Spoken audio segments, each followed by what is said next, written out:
Okay बेटा, 12th class student, आज हम अपना नेक्स्ट टॉपिक स्टार्ट करते हैं, मेगा स्पोरोजेनेसिस। हमारा नेक्स्ट टॉपिक होगा मेगा स्पोरोजेनेसिस। अब मेगा स्पोरोजेनेसिस मैंने आपको बताया था कि मेगा का मतलब फीमेल, मेगा स्पोर अगर है तो हम पढ़ेंगे फीमेल। स्पोर मतलब स्पोर यानी गैमेट, और जेनेसिस मतलब फॉर्मेशन। तो इसके अंदर हमें पढ़ना है फीमेल गैमेट्स की फॉर्मेशन। तो इसके अंदर जो फीमेल गैमेट की जो फॉर्मेशन है उस प्रोसेस को हम पढ़ेंगे। मैंने आपको मेल वाले में समझाया था कि सबसे पहले क्या बने थे, प्राइमरी मदर सेल्स, यानी कि सबसे पहले मदर सेल्स बनी थी, और यानी पोलन मदर सेल्स सबसे पहले बनी थी। पोलन मदर सेल्स कौन से प्रोसेस से बनी थी, उसके अंदर माइटोटिक डिवीजन हुई थी, और उसके प्रोसेस के बाद नंबर ऑफ सेल्स फॉर्म हुए जिन्होंने टिश्यू बनाया, स्पोरेंजियम बना। उसके बाद उनमें रिडक्शन डिवीजन हुई यानी मियोसिस प्रोसेस हुआ, और फिर वो बने थे गैमेट्स। इसके अंदर भी सेम है, मेगा स्पोरोजेनेसिस के अंदर भी पहले मेगा स्पोरोजेनेसिस में हम वही प्रोसेस होगा जो सबसे पहले जो सेल्स हैं यानी कि मेगास्पोर मदर सेल्स, इसके अंदर पोलर मदर सेल्स नहीं, मेगास्पोर मदर सेल्स हैं। मेगास्पोर मदर सेल्स से और फीमेल गैमेट्स का बनना यानी मेगास्पोर्स का बनना, the process of formation of megaspore यानी मेगास्पोर का बनना कहाँ से, from the megaspore mother cell. Megaspore mother cells जिन्हें शॉर्ट फॉर्म में हम मेगास्पोर मदर सेल्स MMC भी कहते हैं। तो MMC से मेगास्पोर्स का बनना, यही मेगास्पोरो मदर सेल, यही प्रोसेस मेगास्पोरोजेनेसिस के अंदर आता है। अब आपको मैंने बताया कि सबसे पहले माइटोटिक डिवीजन होती है, तो सबसे पहले इसके अंदर एक सिंगल मेगास्पोर मदर सेल है जो वहाँ से इस प्रोसेसिंग स्टार्ट होती है।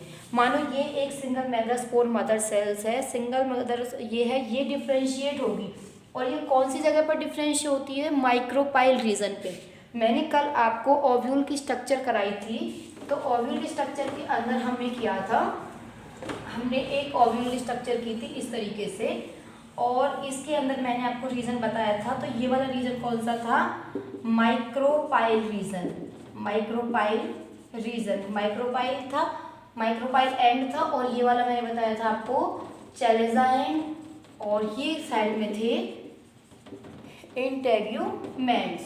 ठीक है, तो माइक्रोपाइल वाले रीजन पे एक सेल है वो डिवाइड होगी किसमें, तो एक सेल के अंदर जब माइटोटिक डिवीजन होगी तो एक से कितनी बनेंगी, 2, और 2 से 4, तो एक से बनी 2 और 2 से बन गई 4। अब इन 4 सेलों में से 3 सेल जो होती हैं वो तो हो जाती हैं डीजनरेट। ठीक है, 4 में से out of 4 only 1 can processed, केवल एक ही प्रोसेस करती है, बाकी जो 3 होती हैं वो डीजनरेट हो जाती हैं। जो एक है उसके अंदर फिर माइटोटिक डिवीजन ही होगी, क्योंकि जब डबलिंग वाली बात होती है, मैंने आपको कल भी बताया था, जब डबलिंग वाली बात होती है तो माइटोटिक होता है, और जब डबलिंग वाली बात नहीं होती, रिडक्शन डिवीजन होती है, तब मियोटिक डिवीजन होती है, मियोसिस नॉट मियोटिक। तो एक से कितने बने, एक से बनेंगे 2, 2 से बनेंगे 4, और 4 से बनेंगे 8। ठीक है, तो इस तरीके से यहाँ पे 3, 4 हो गए, इधर भी 3 और 4 हो गए। तो इस तरीके से क्या है कि पहले 1 से 2 बनी, पहले सिंगल थी ये, जैसे मानो इसमें ये सिंगल है, सिंगल के बाद 2 हो गई, 2 के बाद 4 हो गई, और 4 के बाद 8 हो गए।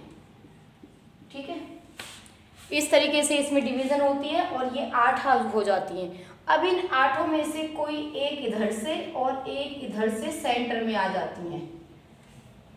ठीक है, दोनों में से सेंटर में आ जाएगी। जब एक सेंटर में आ जाएगी तो 3 तो इधर रह जाएंगी, और 3 इधर वाले रीजन पे रह जाएंगी। ठीक है, और 2 हो जाएंगी, एक ऊपर से आ गई थी, एक इधर से आ गई थी। 3 हो जाएंगी सेंटर में, यहाँ पे ऊपर, 3 नीचे और 2 बीच में। जो अपर वाली 3 होंगी, जो चले जाने वाली साइड में होती हैं, इनको हम बोलते हैं एंटीपोडल सेल्स। जो बीच में जो 2 हैं ये पोलर न्यूक्लियाई। अब ये इसके अंदर न्यूक्लियाई 2 होते हैं, लेकिन जब हम इसको सेल में काउंट करते हैं तो हम इसे एक सिंगल सेल, सेंट्रल सेल बोलते हैं। सिंगल सेल यानी सेंट्रल सेल। इसके बाद इधर साइड में जो दो होती हैं इनको हम बोलते हैं synergid cells. Synergid cells, side वाली दोनों को सिनर्जिड बोलेंगे और सेंटर वाली जो होती है उसे हम बोलते हैं एग सेल। सेंटर वाली को हम बोलेंगे एग सेल, साइड वाली सिनर्जिड सेल, और इन्हीं के पास यहीं पे अटैच होते हैं कुछ, इन्हें हम बोलते हैं फिलीफॉर्म एपरेटस। फिलीफॉर्म एपरेटस, ठीक है। तो फिलीफॉर्म एपरेटस होता है, ये मैंने आपको कल बताया ही था।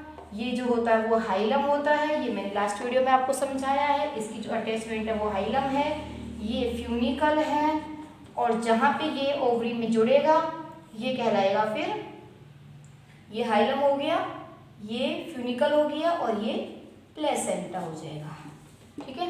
तो ये हमने कल कर चुके थे हम, यानी पहले वाली वीडियोस के अंदर मैं आपको ये करा चुकी हूँ। तो इसके अंदर 3 एंटीपोडल हो गए, 2 polar nuclei, 2 synergid, 1 egg cell, और इस तरीके की जो बीच वाली जो ये है इसके अंदर 2 polar nuclei, then we say that it is a central cell.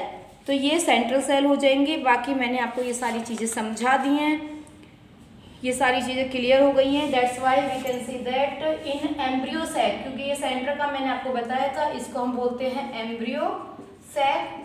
तो in embryo sac 7 cells, 7 cells, इसके अंदर सेल कितनी होंगी 7, क्योंकि 1 2 3 4 5 6, और ये एक सिंगल सेल है जिसका नेम है सेंट्रल सेल। तो सेल तो हो गई 7 और न्यूक्लियाई हो गई 8 न्यूक्लियाई इसके अंदर प्रेजेंट हैं। तो ये आपको इतना क्लियर हो गया होगा, बाकी हम नेक्स्ट वीडियो में करेंगे, ठीक है। बाकी पूरा प्रोसेसिंग हमने पूरा कर ही लिया है, सारी चीज़ें मैंने आपको समझा दी हैं, और जो रह जाएगा उसको हम नेक्स्ट में कवर कर लेंगे। किसी बच्चे को अगर कोई भी डाउट, कोई भी कन्फ्यूज़न हो तो वो आराम से पूछ सकते हैं। नेक्स्ट वन इसमें आ जाएगा पॉलिनेशन। पॉलिनेशन क्या होता है ये हम नेक्स्ट वीडियो में एक्सप्लेन करेंगे।